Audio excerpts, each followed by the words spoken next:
नमस्कार दोस्तों, स्वागत है आप सभी का। दोस्तों इस वीडियो में हम जीके यानी दोस्तों सामान्य ज्ञान के कुछ महत्वपूर्ण प्रश्नों को देखेंगे जो कि दोस्तों पिछले कई एग्ज़ामों में पूछे गए हैं और आने वाले सभी एग्ज़ाम के लिए बहुत ही महत्वपूर्ण होने वाला है। तो दोस्तों आज की क्लास बहुत ही महत्वपूर्ण, क्योंकि इसमें जो क्वेश्चंस है बहुत ही इंपॉर्टेंट क्वेश्चंस है और इनसे संबंधित जो हम अन्य प्रश्न देखेंगे वो भी बहुत ही महत्वपूर्ण होने वाले हैं। तो आप किसी भी एग्ज़ाम की तैयारी कर रहे हो दोस्तों, सभी के लिए बहुत ही महत्वपूर्ण होगा।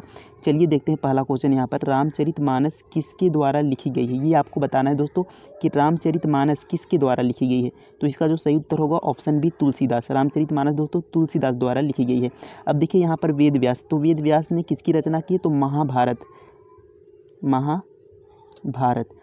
की रचना किसने की है, तो ये दोस्तों आपका वेद व्यास ने की है। अब देखते यहीं दोस्तों देख ले रामायण, तो रामायण आपको पता होगा कि रामायण की रचना किसने की है, तो वाल्मीकि। रामायण की रचना किसने की है दोस्तों, तो रामायण की रचना वाल्मीकि ने की है। ये आपको यहाँ पर याद रखना है। महाभारत की वेद व्यास, रामायण की वाल्मीकि। अब दोस्तों देखिए महाभारत को सबसे बड़ा महाकाव्य कहा जाता है। महाभारत को सबसे बड़ा यहाँ पर महाकाव्य कहा जाता है। अब देखिए महाभारत को एक यहाँ पर जय संहिता इसका पुराना नाम तो दे देता है क्वेश्चन में कि जय संहिता किसका पुराना नाम है दोस्तों, तो ये आपका महाभारत का पुराना नाम है जय संहिता। क्या दोस्तों, जय संहिता। तो ये आपको याद रखना है कि जय संहिता महाभारत का पुराना नाम है। अब देखिए दोस्तों यहाँ पर कालिदास की कुछ रचनाएं देख लेते हैं। तो जैसा कि मैं आपको क्लासेस में बताता आ रहा हूँ कि कालिदास की आपको 3 रचनाएं यहाँ पर महत्वपूर्ण याद रखनी है। मेघदूत दोस्तों, अभिज्ञान शाकुंतलम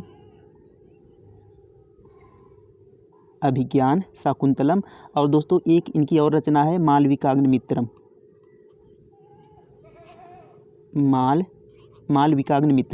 तो ये आपकी कालिदास की 3 रचनाएं आपको यहाँ पर याद रखना है। तो देखिए हमने कितने क्वेश्चंस इसमें कवर किए। देखिए रामचरितमानस किसके द्वारा लिखी गई है, तो तुलसीदास द्वारा रामचरितमानस लिखी गई है। महाभारत किसके द्वारा लिखी गई है, तो वेद व्यास महाभारत की रचना की है। रामायण की रचना वाल्मीकि ने की है। और यहाँ पर दोस्तों कालिदास की रचनाएं हैं मेघदूत, अभिज्ञान शाकुंतलम और मालविकाग्निमित्रम। अब दोस्तों यहाँ पर महाभारत की यहाँ पर पुराना नाम जय संहिता, और यहाँ पर दोस्तों महाभारत क्या है, सबसे बड़ा महाकाव्य है, ये पूछा जाता है एग्जाम में। तो इतने क्वेश्चंस यहाँ पर दोस्तों हमारे कवर होते हैं और ये सारे क्वेश्चन दोस्तों एग्जाम में पूछे गए क्वेश्चंस हैं। तो उम्मीद है आपको सभी क्लियर हुए होंगे, और यदि नहीं हुए दोस्तों आप धीरे धीरे यहाँ पर क्लासेस को सुनते चलिए, आपको सारी चीज़ें यहाँ पर याद होती चलेंगी। चलिए अगला क्वेश्चन देखेंगे। अब देखिए यहाँ पर अगला क्वेश्चन दोस्तों हमारा पुरस्कार से कि रमन मैग्सेसे पुरस्कार प्राप्त करने वाला प्रथम भारतीय कौन था। तो कौन थे भारतीय दोस्तों जिन्हें रमन मैग्सेसे पुरस्कार दिया गया। देखिए यहाँ पर हम देखें रमन मैग्सेसे पुरस्कार की शुरुआत जो होती है दोस्तों 1957 में इसकी स्थापना होती है रमन मैग्सेसे पुरस्कार की। ये फिलीपींस के पूर्व राष्ट्रपति थे दोस्तों रमन मैग्सेसे, उन्हीं की याद में यहाँ पर दिया जाता है। तो 1957 में इसकी शुरुआत होती है और 1958 में दोस्तों 1958 में पहले भारतीय को यहाँ पर पुरस्कार मिला रमन मैग्सेसे आचार्य विनोबा भावे जी को। तो ऑप्शन बी यहाँ पर सही उत्तर हो जाएगा, आचार्य विनोबा भावे जी को 1958 में दिया गया। अब देखिए यहाँ पर अगर क्वेश्चंस पूछे तो क्या क्वेश्चंस पूछता जाता है। देखिए क्वेश्चन स्थापना से पूछता है, कब इसकी स्थापना हुई थी, या पहले भारतीय कौन थे, या पहली भारतीय महिला कौन थी। पहली भारतीय महिला जो थी मदर टेरेसा को यहाँ पर दिया गया, मदर टेरेसा। इन्हें दोस्तों पहली भारतीय महिला रमन मैग्सेसे पुरस्कार प्राप्त करने वाली मदर टेरेसा थी। कब दिया गया दोस्तों, 1962 में इन्हें मिला। अब देखिए मदर टेरेसा आपकी यहाँ पर इन्हें भारत की भी राष्ट्रीयता यहाँ पर प्राप्त थी। ये अल्बानिया की थी लेकिन भारत की भी राष्ट्रीयता इन्हें मिली थी। तो ये आपको यहाँ पर याद रखना है। तो पहली भारतीय महिला पूछे तो मदर टेरेसा को 1962 में मिला, और पहले व्यक्ति जो थे भारत के वो विनोबा भावे को मिला 1958 में। अब कब शुरुआत हुई थी, 1957 में इसकी शुरुआत हुई। तो ये आपके क्वेश्चन बनते हैं दोस्तों रमन मैग्सेसे पुरस्कार से। अब यहीं पर अगर हम देख लेते हैं दोस्तों यहाँ नोबेल पुरस्कार से, तो नोबेल पुरस्कार से भी क्वेश्चन बहुत यहाँ पर बनते हैं दोस्तों। 1901 में आपका नोबेल पुरस्कार की शुरुआत होती है, 1901 में नोबेल पुरस्कार की शुरुआत होती है।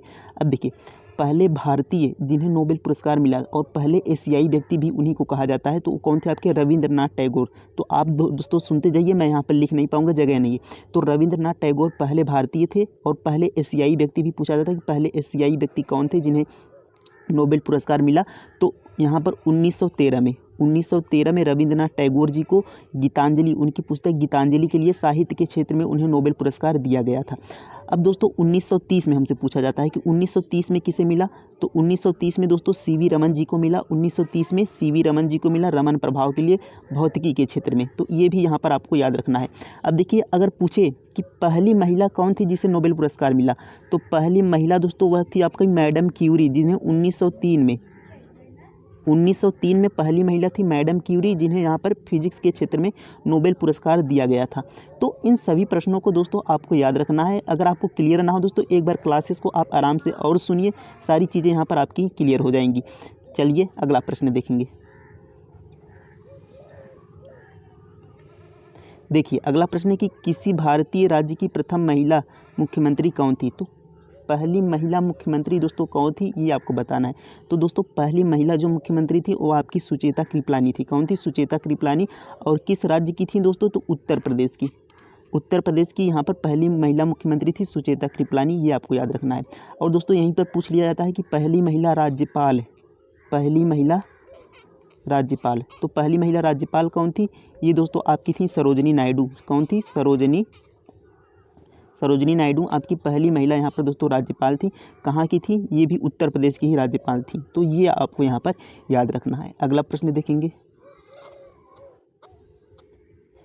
देखिए अगला प्रश्न है कि भारत द्वारा 19 अप्रैल 1975 को प्रक्षेपित प्रथम उपग्रह था। तो दोस्तों जो भारत द्वारा 19 अप्रैल 1975 को प्रक्षेपित प्रथम उपग्रह था वह दोस्तों आपका आर्यभट्ट था।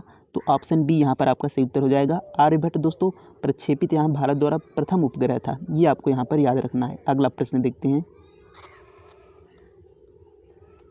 देखिए अगला प्रश्न है कि निम्नलिखित में कौन भारत का उड़न सिख के नाम से जाना जाता है। तो दोस्तों किसे भारत का फ्लाइंग सिख दिया जाता है या फिर उड़न सिख कहा गया है, तो किसे जाना जाता है? तो वो आपका सही उत्तर होगा मिल्खा सिंह। तो मिल्खा सिंह जी को यहाँ पर उड़न सिख के नाम से दोस्तों यहाँ पर जाना जाता है। तो ऑप्शन सी इसका सही उत्तर हो जाएगा मिल्खा सिंह। अब देख लेते हैं कुछ, जैसे देखिए हिमा दास को, कुछ महत्वपूर्ण नाम दोस्तों जो एग्जाम में पूछा जाता है। हिमा दास को किस नाम से जाना जाता है दोस्तों? ढींग एक्सप्रेस। क्या दोस्तों? ढींग एक्सप्रेस। ढींग एक्सप्रेस किसे जानता है? हिमा दास को ढींग एक्सप्रेस के नाम से जाना जाता है। हॉकी के जादूगर मेजर ध्यानचंद, मेजर ध्यानचंद को हॉकी का जादूगर मेजर ध्यानचंद। तो इन प्रश्नों को भी यहाँ पर आपको साथ साथ याद रखना है, ये भी क्वेश्चन एग्जाम में पूछे जाते हैं। अगला प्रश्न देखते हैं। देखिए अगला प्रश्न है कि भारत का प्रथम गवर्नर जनरल कौन था। दोस्तों भारत का प्रथम गवर्नर जनरल कौन था, ये आपको बताना है। तो इससे महत्वपूर्ण देखिए जो क्वेश्चंस और बनते हैं उन्हें भी हम देख लेते हैं। देखिए बंगाल का अगर पूछे प्रथम गवर्नर जनरल कौन था, बंगाल का प्रथम गवर्नर जनरल, तो वो दोस्तों था वारेन हेस्टिंग्स।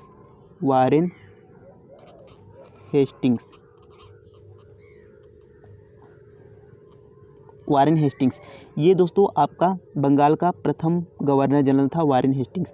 अब दोस्तों भारत का अगर पूछे कि भारत का प्रथम गवर्नर जनरल कौन था, तो विलियम बेंटिक। कौन था दोस्तों? William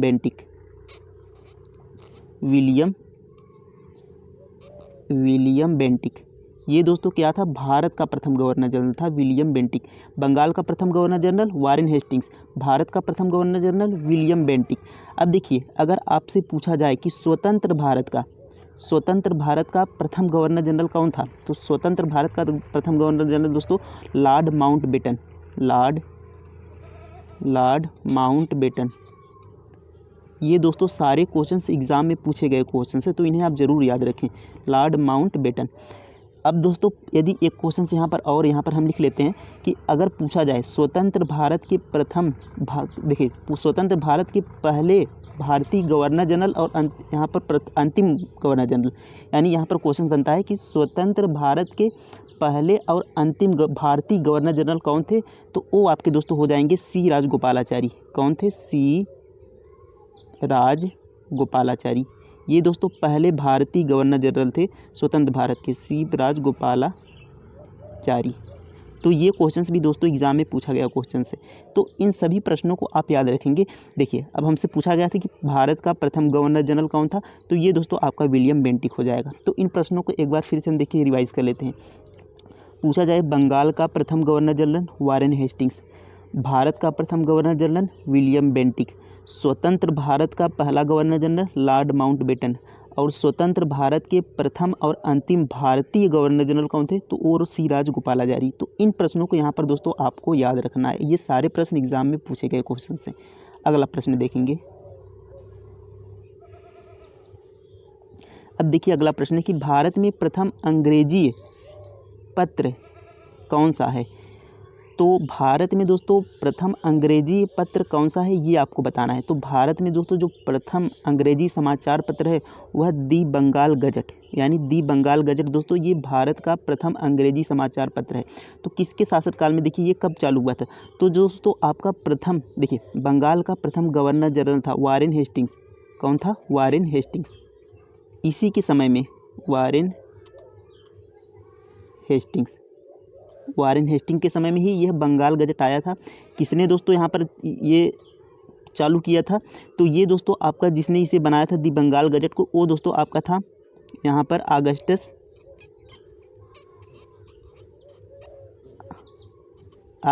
Hickey.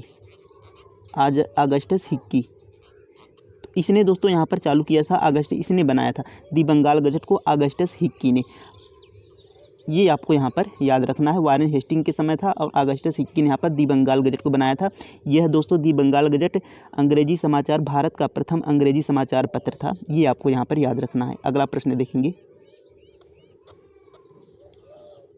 देखिए अगला प्रश्न है कि भगवत गीता का सर्वप्रथम अंग्रेजी में अनुवाद किसने किया? तो दोस्तों भगवत गीता का सर्वप्रथम अंग्रेजी में अनुवाद किसने किया था, ये आपको बताना था। तो भगवत गीता किस में लिखी गई थी दोस्तों? ये आपकी संस्कृत भाषा थी। किसमें? संस्कृत में थी। तो इसका अंग्रेजी अनुवाद किसने किया था? तो इसका अंग्रेजी अनुवाद दोस्तों चार्ल्स विल्किंस ने किया था। यहाँ पर किन्स होगा, तो चार्ल्स विल्किंस ने इसका अंग्रेजी में अनुवाद किया था। किसमें दोस्तों? अंग्रेजी में। तो ये आपको याद रखना है कि भगवत गीता का अंग्रेजी में अनुवाद किसने किया? तो चार्ल्स विल्किंस ने। अगला प्रश्न देखते हैं। देखिए अगला प्रश्न कि भारत में प्रथम जनगणना किसके समय में की गई? तो भारत में दोस्तों जो पहली जनगणना थी वह किसके समय में की गई थी? देखिए भारत में जो पहली जनगणना हुई थी वह 1900 नहीं होगा, 1872 में। 1872 में दोस्तों पहली जनगणना हुई थी। ये लॉर्ड मेयो के काल में। किसके काल में दोस्तों? मेयो के काल में हुई थी। ये दोस्तों भारत में पहली जनगणना थी 1872 में मेयो के काल में। लेकिन देखिए अब जब पूछा जाए पहली जनगणना तो 1872 में मेयो के काल में, लेकिन अगर पूछा जाए कि 10वीं जनगणना, जैसे अभी 10 वर्ष में जनगणना होती है, तो वह किसके समय में चालू हुई थी? तो 1881 में आपकी 10वीं गणना शुरू हो गई थी। ये किसके समय में? तो रिपन के काल में, लॉर्ड रिपन। तो रिपन के काल में यह 1881 में 10वीं जनगणना शुरू हो गई थी। तो देखिए आपको यहाँ पर याद रखना है। और अगर पूछे स्वतंत्र भारत की पहली जनगणना कब हुई थी, तो वह 1951 में हुई थी। ये आपको यहाँ पर याद रखना, इतनी चीज़ें। देखिए अब फिर से एक बार देख लेते हैं। अगर पूछे प्रथम जनगणना किसके समय में हुई थी भारत में प्रथम जनगणना, तो लॉर्ड मेयो के काल में 1872 में। तो इसका सही उत्तर आपका देखिए लॉर्ड मेयो हो जाएगा, क्योंकि आपसे क्वेश्चन वही पूछा है, प्रथम जनगणना। अब देखिए पूछा जाए 10वीं जनगणना किसके शासनकाल में शुरू हुई, तो लॉर्ड रिपन के समय में 10वीं जनगणना शुरू हुई 1881 में। अब देखिए अगर पूछा जाए स्वतंत्र भारत की पहली जनगणना कब हुई थी, तो 1951 में स्वतंत्र भारत की पहली जनगणना हुई थी। तो इन तीनों प्रश्नों को आपको यहाँ पर बिल्कुल अच्छे तरीके से याद रखना है। ये सभी प्रश्न एग्जाम में पूछे गए क्वेश्चन हैं। अगला प्रश्न देखेंगे। अब देखिए यहाँ पर अगला प्रश्न है कि गायत्री मंत्र किसमें लिखित है? तो गायत्री मंत्र की रचना दोस्तों किसमें है, ये आपको बताना है। तो गायत्री मंत्र दोस्तों आपका ऑप्शन नंबर ए सही होगा, ऋग्वेद में। तो ऋग्वेद के तीसरे मंडल में दोस्तों आपका गायत्री मंत्र है। ऋग्वेद के यहाँ पर मंडल में, ऋग्वेद के तीसरे मंडल में आपका यहाँ पर गायत्री मंत्र है। अब पूछे ऋग्वेद की रचना किसने की है, तो ऋषि विश्वामित्र ने दोस्तों ऋग्वेद की रचना की है। ऋषि विश्वामित्र। तो ऋषि विश्वामित्र ने किसकी रचना की है दोस्तों? ऋग्वेद की रचना किसने की है? ऋषि विश्वामित्र ने। ये आपको यहाँ पर याद रखना है कि ऋषि विश्वामित्र ने ऋग्वेद की रचना की है। अब देखिए एक क्वेश्चन पूछा जाता है, कौन सा वेद गद्य एवं पद्य दोनों में है? तो यजुर्वेद दोस्तों यहाँ पर आपका गद्य व पद्य दोनों में है। तो यहाँ पर देखिए यजुर्वेद आपका गद्य व पद्य दोनों में है। एक देखिए तो गद्य व पद्य दोनों में आपका कौन सा हो गया? यजुर्वेद। अब पूछा जाता है कि भारतीय संगीत का जनक कौन सा वेद है? तो ये दोस्तों आपका सामवेद हो जाता है, भारतीय संगीत का जनक। और यहाँ पर जो गद्य व पद्य देखिए, एक कृष्ण यजुर्वेद है, एक शुक्ल यजुर्वेद, यानी गद्य व पद्य में एक कृष्ण यजुर्वेद, एक शुक्ल यजुर्वेद। अब सामवेद आपका संगीत का जनक माना जाता है। और दोस्तों अथर्ववेद में क्या है, तो अथर्ववेद में आपका दोस्तों पूछा जाता है अथर्ववेद में क्या है, तो जादू टोना ये सब, जो टोना टोटका ये सब क्या है, जो चिकित्सा संबंधी सभी चीज़ें ये आपका अथर्ववेद में आती हैं। लेकिन एक क्वेश्चन बनता है कि सबसे प्राचीन वेद कौन सा है, तो प्राचीन में भी दोस्तों आप याद रखेंगे ऋग्वेद सबसे प्राचीन वेद है। तो इतने क्वेश्चंस दोस्तों यहाँ पर हमारे होते हैं, तो इन सभी प्रश्नों को यहाँ पर आपको याद रखना है। अगला प्रश्न देखते हैं। देखिए अगला प्रश्न है कि यदि भारत का राष्ट्रपति इस्तीफा देता है तो वह किसके त्यागपत्र पर प्रस्तुत करेगा, किसको त्यागपत्र यहाँ पर प्रस्तुत करेगा, किसे, यानी जब भारत का राष्ट्रपति त्यागपत्र देगा तो वह अपना त्यागपत्र किसे देगा, ये आपसे क्वेश्चन पूछा है। तो इसका जो सही उत्तर हो जाएगा दोस्तों ऑप्शन सी यहाँ पर उपराष्ट्रपति, तो सी आपका करेक्ट आंसर हो जाएगा। देखिए राष्ट्रपति अपना त्यागपत्र उपराष्ट्रपति को देगा, राष्ट्रपति किसे देगा, उपराष्ट्रपति को देगा, और उपराष्ट्रपति किसे देगा, उपराष्ट्रपति आपको राष्ट्रपति को देगा। और देखिए यहाँ पर जो यहाँ पर देख लेते हैं जो मुख्य, देखिए यहाँ पर सुप्रीम कोर्ट के जो न्यायाधीश होते हैं, सुप्रीम कोर्ट के जो न्यायाधीश होते हैं वो भी अपना त्यागपत्र किसे देते हैं, तो वो भी अपना त्यागपत्र दोस्तों यहाँ पर राष्ट्रपति को देते हैं। राज्यपाल जो होता है राज्यपाल, तो राज्यपाल भी अपना त्यागपत्र किसे देता है, वो भी राष्ट्रपति को देता है। और दोस्तों बात करें कि लोकसभा का अध्यक्ष किसको त्यागपत्र देता है, तो ये लोकसभा उपाध्यक्ष को अपना त्यागपत्र देता है, लोकसभा उपाध्यक्ष को। तो इन सभी प्रश्नों को भी यहाँ पर आपको याद रखना है, इनसे भी प्रश्न यहाँ पर पूछे जाते हैं। अगला प्रश्न देखते हैं। देखिए अगला प्रश्न है कि लाल मृदा भारत के विभिन्न भागों में पाई जाती है, इसके लाल रंग का मुख्य कारण है। तो लाल मृदा जो है उसके लाल रंग का मुख्य कारण क्या है, ये आपको बताना है। तो इसका जो सही उत्तर हो जाएगा दोस्तों ऑप्शन सी यहाँ पर फेरिक ऑक्साइड यानी FeO, जिसे आयरन ऑक्साइड भी यहाँ पर कहते हैं। तो FeO यानी फेरिक ऑक्साइड लाल मृदा का लाल होने का मुख्य कारण है। अब देखिए एक क्वेश्चन आपको यहाँ पर पूछा जाता है कि रेगुर मिट्टी किसे कहते हैं, तो काली मिट्टी को ही दोस्तों यहाँ पर रेगुर मिट्टी कहा जाता है। ये आपको यहाँ पर याद रखना है कि काली मिट्टी को ही रेगुर मिट्टी कहा जाता है। तो इस तरीके से ये आपको क्वेश्चंस याद रखने हैं। अगला प्रश्न देखते हैं। देखिए अगला प्रश्न है कि निम्नांकित में से कौन सा युग्म सही सुमेलित नहीं है। तो इसमें से दोस्तों कौन सा युग्म सही सुमेलित नहीं है, ये आपको बताना है कि इसमें कुछ शहर दिए गए हैं और नदियों के नाम दिए गए हैं, यानी कौन सा शहर किस नदी के किनारे है, ये आपको यहाँ पर बताना है। देखिए आगरा दोस्तों यमुना नदी के किनारे है, ये आपका सही है। वाराणसी गंगा नदी के किनारे है, ये भी सही है। अयोध्या सरयू नदी के किनारे है, ये भी सही है। लेकिन कानपुर दोस्तों गोमती नदी के किनारे है, ये गलत हो जाएगा, क्योंकि कानपुर भी दोस्तों यहाँ पर आपका गंगा नदी के किनारे है। कानपुर किसके किनारे है, गंगा नदी के किनारे है। और दोस्तों बात करें लखनऊ की, तो यहाँ पर देखिए कन्फ्यूज़न बहुत हो जाता है, और यहाँ से क्वेश्चन दोस्तों हमेशा यहाँ पर एग्ज़ाम में पूछा जाता है कि लखनऊ किस नदी के किनारे है। तो लखनऊ दोस्तों आपका गोमती नदी के किनारे है, ये आपको यहाँ पर याद रखना है। लखनऊ किस नदी के किनारे है, तो लखनऊ गोमती नदी के किनारे है।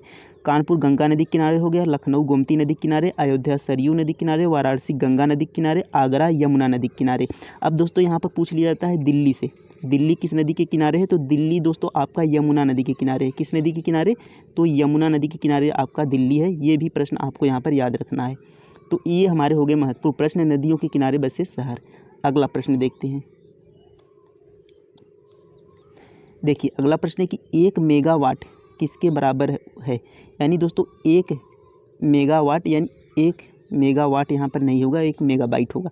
तो 1 मेगाबाइट यानी MB किसके बराबर है, तो ये दोस्तों जो 1 MB बराबर होता है, 1 MB बराबर दोस्तों ये होता है आपका 1024 KB के, 1024 KB।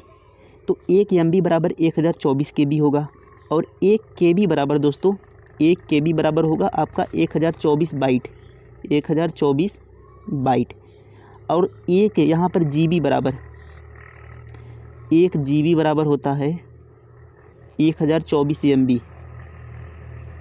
और 1 TB टेराबाइट जिसे कहते हैं, 1 TB बराबर होता है दोस्तों 1024 GB। तो इसको आपको यहाँ पर याद रखना है कि 1 MB बराबर 1024 KB होता है और 1 KB बराबर होता है 1024 बाइट। तो हमसे पूछा क्या है कि 1 MB, तो 1 MB बराबर कितना होता है दोस्तों 1024 KB होता है। तो ऑप्शन यहाँ पर देखिए बी आपका सही उत्तर हो जाएगा, 1 MB बराबर 1024 KB। तो ये आपका यहाँ पर उत्तर हो जाएगा। उम्मीद है समझ में आ गया होगा। अगला प्रश्न देखते हैं।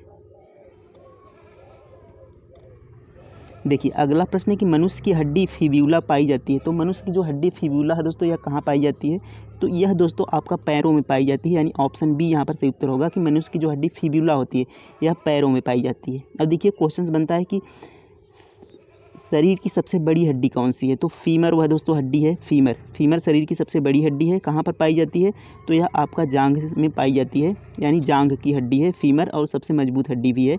तो फीमर यहाँ पर आपको याद रखना है सबसे लंबी हड्डी। अगला प्रश्न देखते हैं।